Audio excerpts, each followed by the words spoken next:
Thank you for downloading this edition of Wartime.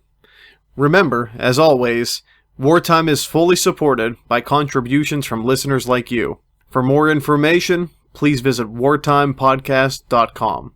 I hope you enjoy the program.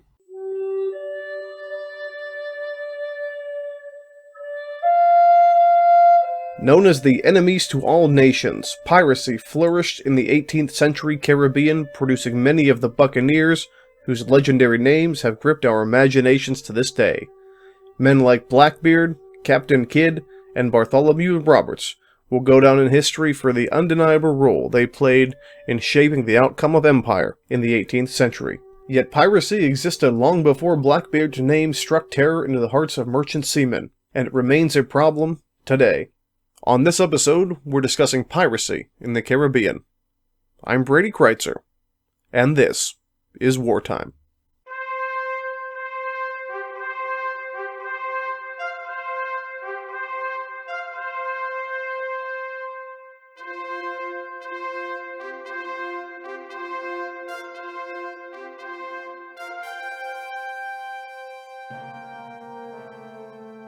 Hello, ladies and gentlemen, and welcome to another edition of Wartime. I'm your host, Brady Kreitzer. On Season 1 of the series, we're discussing the frontiers of colonial America, the people and ideas that shaped it, and the events and places that changed its history forever. As always, remember, history is best when it's shared, and you can follow me on Twitter, at Brady Kreitzer, on my author's website, bradykreitzer.com, and your home for everything wartime on the web, wartimepodcast.com. On today's episode, we're discussing one of the most fascinating topics in all of the colonial world, and interestingly enough, a phenomenon that exists to current day. Of course, we're talking about piracy in the modern world, and how it shapes the policies and outcomes of empire in North America. I am extraordinarily excited about this episode, because it allows us to examine a topic that's very near and dear to my heart. Not piracy, per se, but the notion of outliers in empire. You know, when we think of empire, we think of a lot of different things. We think of flags, we think of wars, we think of colonies. And all too often, we can fool ourselves into believing that anything imperial only involves government structure. But it's not necessarily so, and piracy is a great reminder exactly of what we mean by that point. There are certain things that are results of empire, certain things that we can describe as outliers of empire. Imperial decisions affect them, and in this case, imperial decisions create them. But they aren't necessarily an intended consequence of some political leader in Paris or London or anywhere else in the European world for that matter. Empire is an extraordinarily connected event. It's something that trickles down to all different levels. And when you begin to really explore those different levels, you really start to see the full scope and scale of empire. So let's talk a little bit about piracy in the colonial world, because it's one of the most romantic and mythologized topics that we'll approach in this entire series. All of us have what essentially amounts to the same idea of what a pirate should look like and what a pirate does. It is not unusual for us to picture a swashbuckler, a buccaneer, a bandit, someone that makes his own rules and works on his own schedule. We've always had this fascination with pirates, maybe because for too many of us, life tends to be a grind focused around someone else's schedule. But pirates always seem to be that little element of freedom that allowed us to more extensively experience a world that we really truly hoped existed once, and allows our mind to wander back to it. But I can assure you, we will talk about pirates in a very realistic sense, in the way that historians would typically approach them. Because when you really begin to tear them apart, who they are, why they do what they do, how they became to be, and how they remain to this day, you'll see that piracy is one of the great constants that seems to exist throughout every empire. So first, let's talk about where pirates come from and how long they've been around. The answer to how long pirates have been on this earth is really as long as people have been shipping goods across the oceans. There are examples of pirates in the ancient world, the ancient Greeks and the ancient Romans, the ancient Phoenicians, all worried about the fear of piracy. Because piracy is a natural product of a commercial market in a seafaring society. Anywhere you ship goods that are valuable, you run the risk that some people, some outsiders, some scoundrels, you may say, want to take advantage of your hard work and make it the spoils of that work their own. Piracy has been around forever. Hollywood has recently dipped its toes into the water of piracy as well, talking about the pirates off the coast of East Africa in Somalia, with the recent film Captain Phillips starring Tom Hanks. Piracy truly will never go away in this world as long as we're shipping at sea. And yes, you could make the argument that there are digital pirates stealing music and stealing software, but we're not necessarily concerned with that.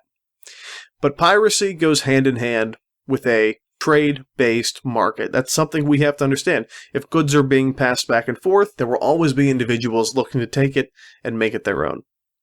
But where do the romantic vision or the fantastic vision of pirates we have, say for example, Pirates of the Caribbean, really come from?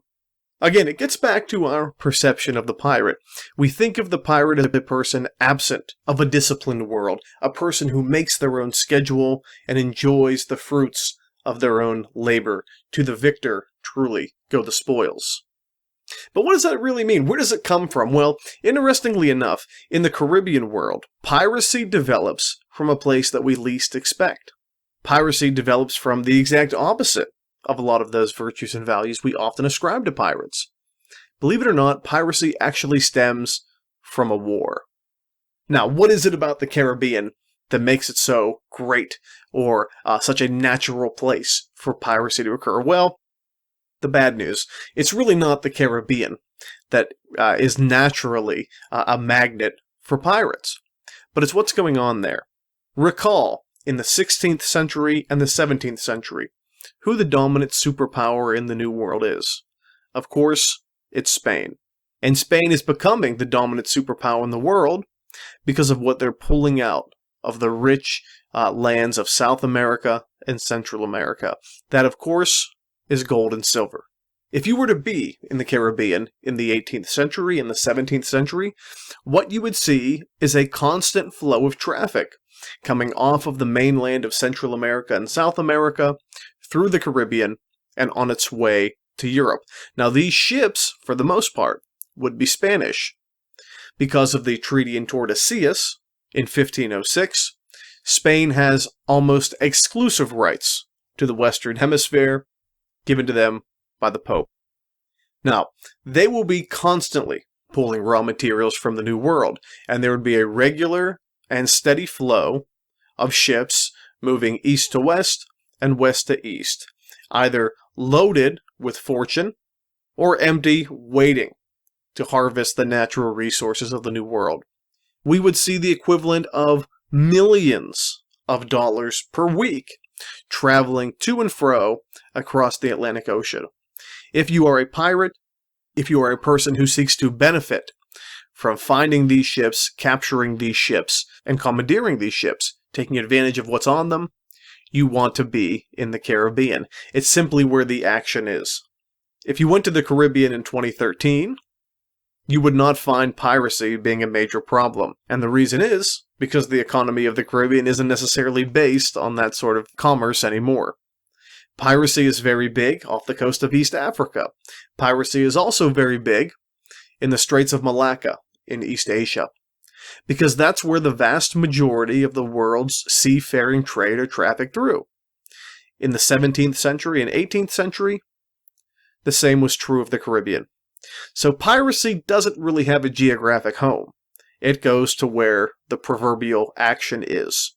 And in the 18th century, that was what we would consider to be the Caribbean Sea.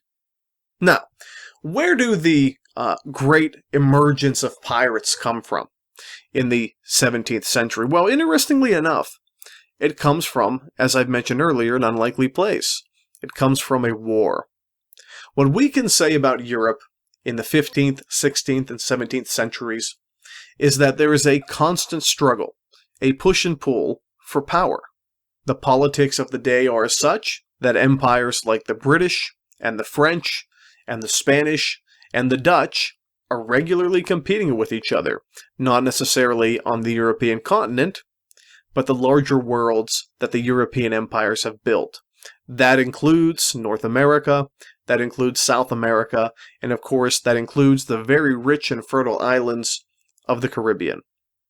Now, one of these wars in particular that we're going to talk very briefly about has a direct tie to the emergence of piracy in the Caribbean world, and it's a war that's known as the War of the Spanish Succession.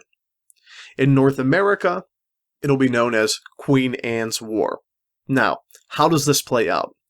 Well, the War of the Spanish Succession, aside from its origins, because they aren't necessarily important for us in this regard, will largely be fought in a series of alliances. The English and the Dutch will square off with the unified forces of the French and the Spanish. Again, the origins aren't necessarily important for us, but what is important is that this is no longer going to be a war just fought in Europe as most of them had been. This will be a war fought around the world. Anywhere that these powers have colonies, you'll see them go toe-to-toe in open warfare. The Caribbean, much like North America, is no different. Now, in the Caribbean, what you'll see is that the fighting tends to be a naval war, and all of these superpowers will flood the Caribbean Sea and the Atlantic Ocean that surrounds it with ships full of men anxious to fight for their respective crowns. And you'll see a great deal of fighting, and you'll see fighting for many years. The fighting continues, and it develops into its own system, or it develops its own rhythm. And the combat is fierce, and the combat is often. But there's a problem. Eventually, the war has to end. But when it ends, what does that say for the people who have effectively made their lives now in the Caribbean Sea? Well, make no mistake, they're still gifted sailors, and they're very much anxious to keep up the fight. Who they fight and why they fight isn't so important.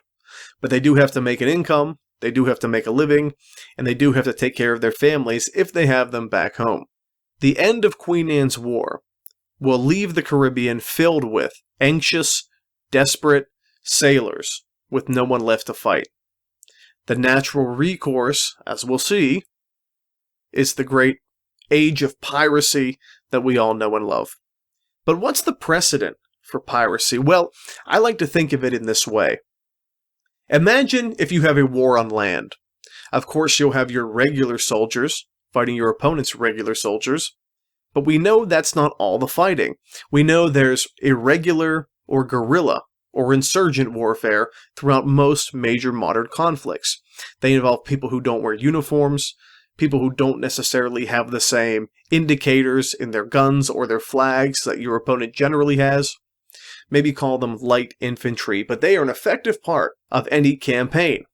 Now, why wouldn't that same principle, if it applies so well to warfare on land, apply to warfare at sea? Well, the easy answer is, it does. Believe it or not, for most of the major naval wars of the 17th and 18th centuries, navies found it very effective to attack their enemies' commercial shipping with pseudo-militaristic sailing vessels. They would hire a ship with its crew to do nothing but attack enemy shipping, stop the flow of their goods, stop their income from coming into their worlds. That's the idea. It was effectively legal piracy. We call that privateering. But privateering was common practice in the 16th and 17th and 18th century worlds. A privateer was a legally commissioned pirate given a document we call a letter of marque, which is effectively a license to pirate. And they were very, very effective, especially against the Spanish. Remember, by the time we get to 1660, we have English colonies in the New World. We have French colonies in the New World. But the Spanish are still numero uno in the Caribbean, Central America, and South America. So England and France, particularly, will find it to be very profitable in terms of limiting Spanish power because they all want to do it for different reasons. They all want to be competitive by attacking their shipping. It works very well. So the precedent for privateering exists. And when Queen Anne's War ends, what you have are a large population of very good privateers with nowhere left to practice their craft. Now, as I said in the beginning of the program, piracy is one of the great outliers of empire. It's one of the great unintended consequences of imperial ventures, because pirates, who become known as the enemies of all nations, are actually a creation of the very empires that despise them. What an amazing story. But let's talk about these pirates. Let's talk about how they operate. Let's talk about what daily life is like for them. Because what I found in most experiences, we have a very misguided, perhaps, understanding of what these people did and how they operated. At best guess, many historians will speculate that there were probably close to 2,400 active pirates in what we consider to be the golden age of piracy in a broad swath from 1660 to 1730. So if you are a ship captain trying to make money for your empire anytime during that 70-year period, what you have to understand is with that many people actively engaged in the act of piracy, it's a constant and real threat every second you're at sea. It's a very real issue.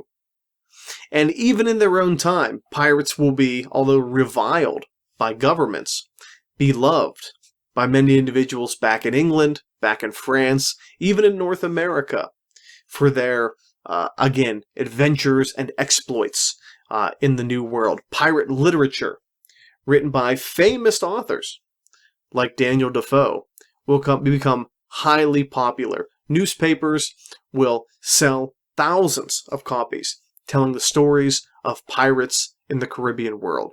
But it actually goes far beyond the Caribbean. Because what will develop as we get closer to the 18th century, and as we get closer to the year 1715 and 1720, is a massive and profitable new trade that will bring even more ships into the Caribbean. This time not taking goods out, but bringing goods in. Unfortunately, those goods are human beings. We're talking about the slave trade of West Africa.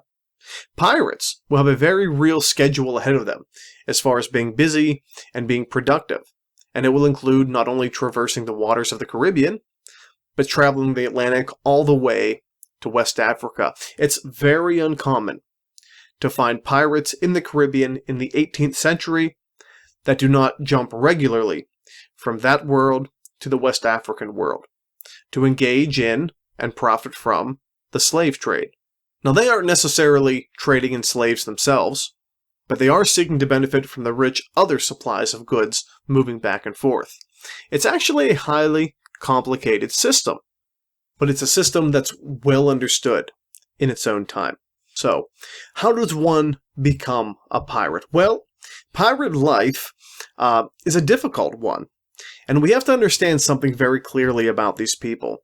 We have our own visions of what life is like and who they were, but make no mistake, pirates are typically the lowest people you'd ever want to experience in your daily life. They're criminals. They're scoundrels. These are people that you would not want to cohort with. You would not want to pal around with. We have this vision of what pirates are in our minds, but in reality, these people are common thugs and common criminals, and they benefit, often with fatal consequences, from breaking and operating outside of the legal system. But why is it so popular, and how do they do so well? I mean, 2,400 people operating in total indicates that there's clearly some sort of sophistication to this world, and that would be true.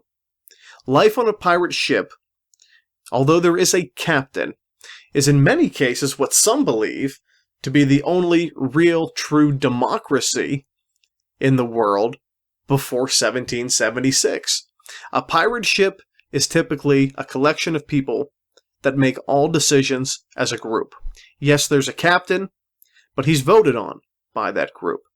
And no decision is made, whether it's going from point A to point B, or expelling one member of a crew or another, unless all parties vote on it. It is in some ways, pure democracy on a pirate ship. And we don't often think of that.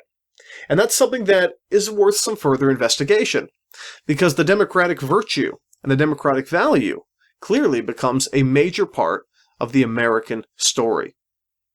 Now, if you're a pirate, you can't stay on ships forever. That's just not an effective system. Life on a ship in the 17th and 18th century is a difficult experience. You have no clean water.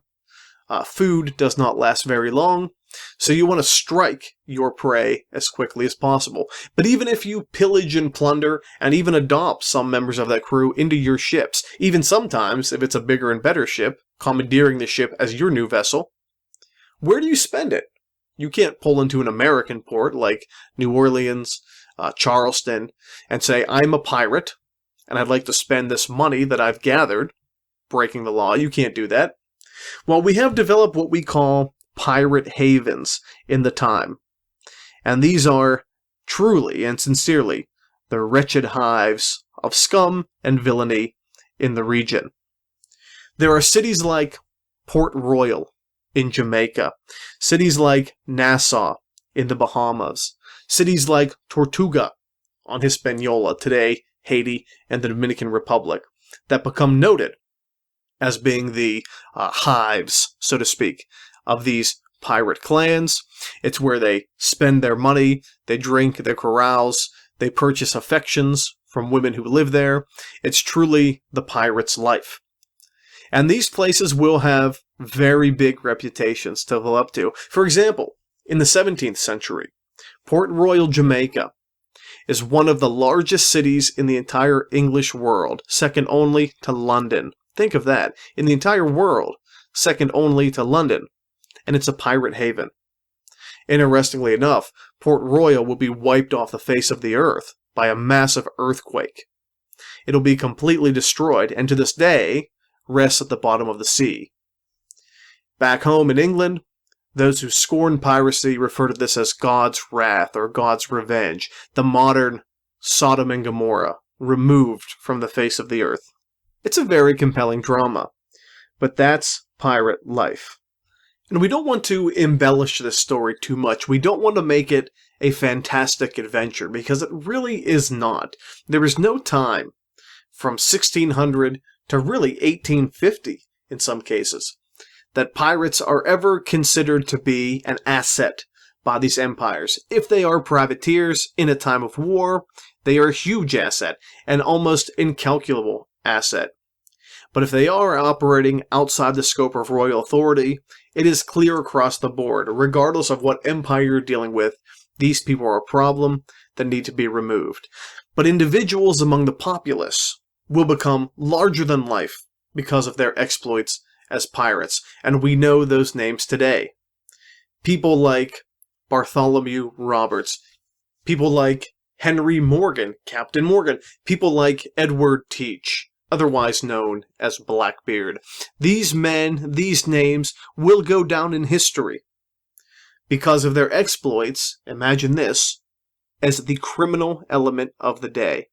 It's very hard for us to understand that, but there is a sense of glorification here.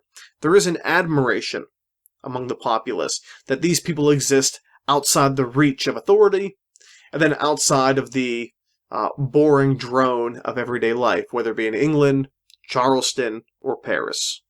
So who are these celebrities? Who are these figures that we so often associate with this so unique and so exotic way of life as piracy?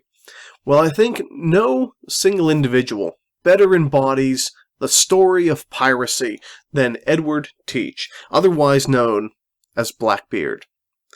Whenever we think about piracy, especially in the context of colonial North America, I really believe Blackbeard as a figure stands alone, because he's one of the people that, more so than any other, ties the colonial world of North America to the larger economy of the Caribbean. And he does it by making frequent voyages back and forth. He's well known in the American colonies and well respected amongst the pirate class of the Caribbean world as well. And in his story, We also get colonial America in a microcosm, that is, colonial America to the average person who lived there. So let's talk about where the figure of Blackbeard comes from, maybe dispel some of the myths of this individual, and get a better glimpse into the world of the 17th and 18th century American life. Little is known about Blackbeard when he's born.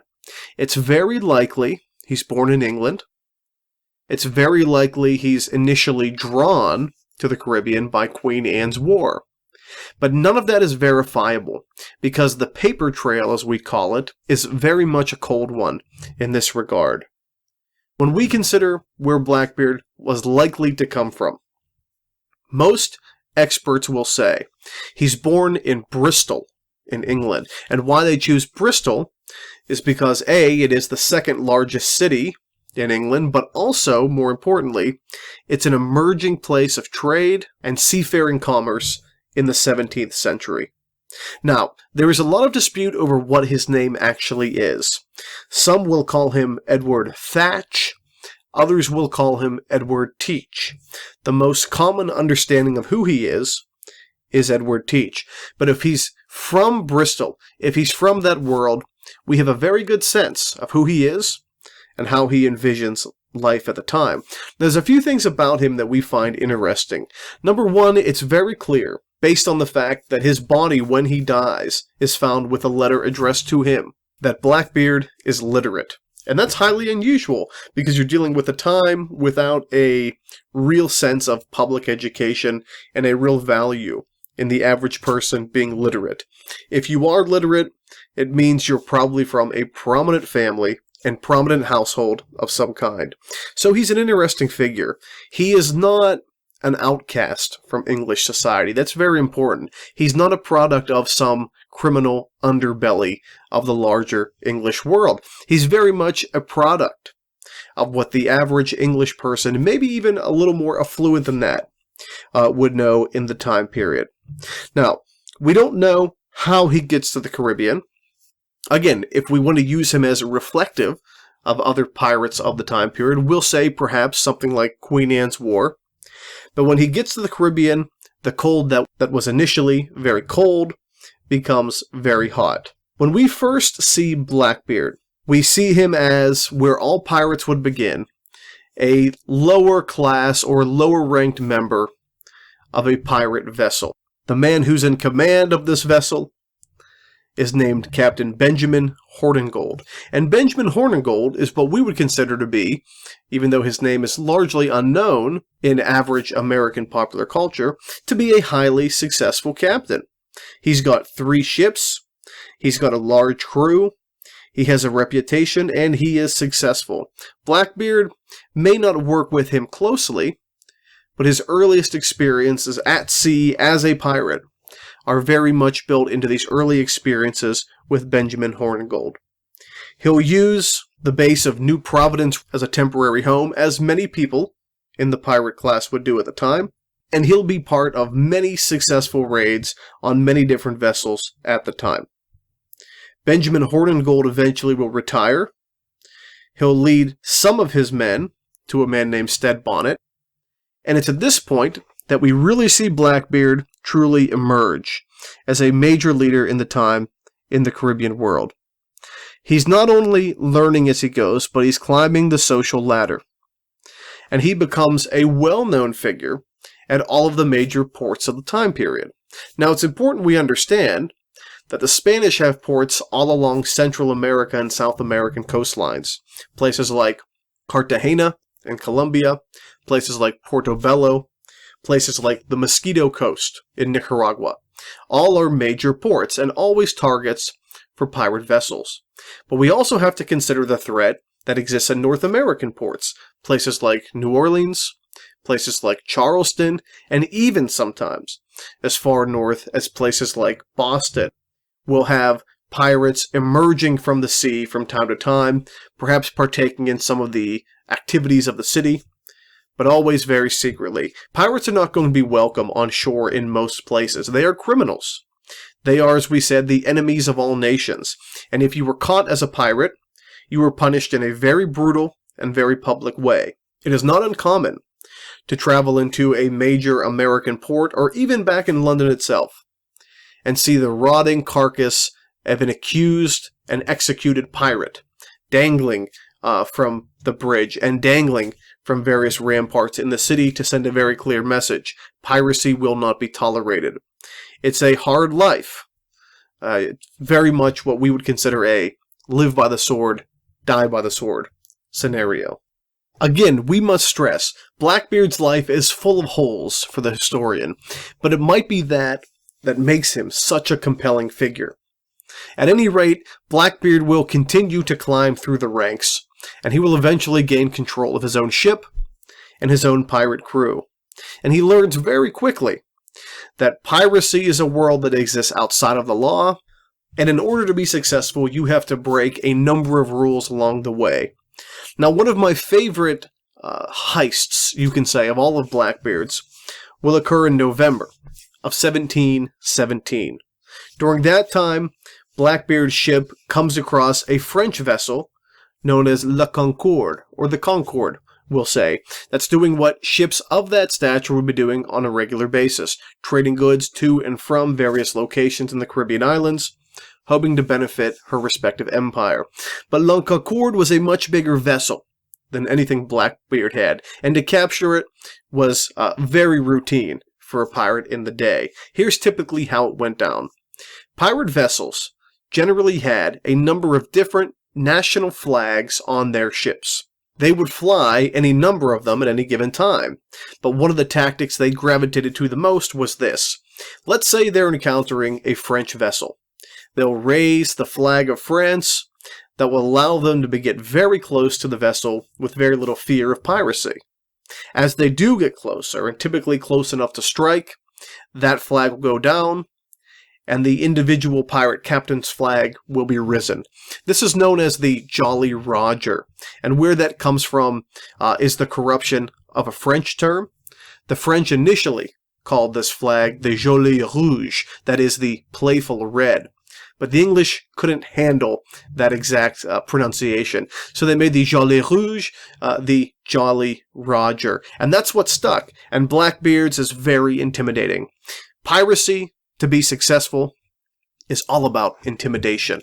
Blackbeard's flag was solid black with a silhouette of the devil on it. He had a spike stuck through a heart, and that's the symbol you saw on Blackbeard's flag. And when the French vessel La Concorde saw that raise, with the ship perilously close, they knew that they were finished. Now, Blackbeard's no fool. We can't pretend that pirates will capture these ships, pillage and plunder them, and destroy the vessels. For Blackbeard, La Concorde was a real catch. It's a much bigger ship than anything that he has. So what he does very simply is abandon his own vessel, climb aboard La Concorde, and rename it. He makes that his flagship. And the name is something immediately out of popular literature. It's something you'd see in a film. It's almost poetic. He renames La Concorde the Queen Anne's Revenge. And the Queen Anne's Revenge immediately becomes the most famous pirate vessel in the history of the Caribbean world. It's an incredible and amazing story. But that's why we're so fascinated with this man as an individual. And with Queen Anne's Revenge in tow, and the ability to build a small fleet by doing exactly what he did to gain the ship initially, Blackbeard becomes immediately the most infamous pirate in the world. And his next plan is even more ambitious than anything he's seen yet. Blackbeard will blockade the American South's largest port, and that port is Charleston. And the reason he does it, and the way that he does it, will take his name in infamy forever. He blockades the entrance to the port itself. Nothing gets in, and nothing gets out. And very quickly he captures a ship called the Crawley, and takes all of its members, many of them prominent members of Charleston society, hostage under the decks. Now, no one knows what Blackbeard wants initially. Everyone in Charleston is terrified, because it seems like this pirate has just taken the entire city by siege. And then what we see are his demands come out. He could demand money, he could demand wealth, He could demand any number of material goods that would have made him more wealthy. But the issue is he doesn't. He can do that just as easily at sea. What Edward Teach needs are medical supplies. He takes the entire city of Charleston hostage. For what? Medicine. Now, what does he need? Well, this is something that is never really expressly said, but most historians agree. Places like New Providence in the Bahamas, places like Tortuga, historically, in Port Royal, these pirate havens, are places where you can make a very good living if you are a woman with maybe flexible morals. And prostitution is a major problem at these ports. Well, it's very likely that Blackbeard's men were suffering from an entire cacophony of venereal diseases, which would make their seafaring life, we'll say, difficult, to say the least. That's what he demanded, and that's what he got. When the medical supplies were delivered, Blackbeard released his hostages and went back to sea. What a story, and how revealing is it about the day-to-day problems of life in the 18th century. But we won't go into the totality of Blackbeard's life. I have a feeling, based on some of the emails and requests that I've received, that Blackbeard will have his own episode of Wartime in the future. But we will talk about his ending. The end of Blackbeard comes in typical pirate fashion, a sword fight on the deck of his vessel with a man named Lieutenant Robert Maynard of the HMS Pearl. And of course, in the end, what happens? Blackbeard is not only killed, but he's also decapitated by the representative of the crown. The great enemy of peace and order in the world, Blackbeard, is dead, and his head will swing from the bow of the Pearl, and it will be proudly displayed back in Charleston. That's the end of Blackbeard as we know. But again, it was very much a pirate's death. Now, we don't want to make his life something it wasn't, and we don't want to say that it was reflective of every pirate everywhere in the world. It just wasn't. We can say, however, that it was an extraordinary life, and it's lives like his, but also men like Calico Jack Rackham, Captain Henry Morgan, Stead Bonnet, and the others, that really make this time period a point of interest forevermore in the American psyche. And that's the issue of piracy, is that although we can seemingly easily trace its origins in the Caribbean world, the most glamorized version of it, it seems to be a constant throughout the world for all of human history. As long as human beings are trading at sea, as long as valuable goods are shipped from point A to point B, piracy is something that you'll always have closely tied to it. And again, we see this in our own modern world. Piracy doesn't disappear from the planet Earth. It's very important we highlight that. But piracy will end in the Caribbean by about 1750. Now, why does that happen? Well, there was an effort by the unified empires of the world to combat piracy at all costs. But the issue really occurs that the Caribbean sort of winds down as the place where you see the majority of valuable and rich trade occurring in the world. That idea will very likely shift. The place where that becomes prominent will next be the Mediterranean. It always has been. I don't want to minimize the Mediterranean in this regard, but the Mediterranean Sea becomes the new base of piracy in the world. These are different kinds of pirates, but they operate for the same reason. These are North African pirates. These are largely Arab Muslim pirates, but they're pirates all the same. And they are equally damaging and equally troubling to all empires in the area. So, when we think of piracy, I would ask that you think of it not as something involving Johnny Depp and Hollywood blockbusters, but really consider it for what it is. It is one of the outlier, unintended consequences of a larger imperial world, a commercial world. Empires need to trade to make money. They need to ship their goods around the planet. Piracy is a natural consequence of it.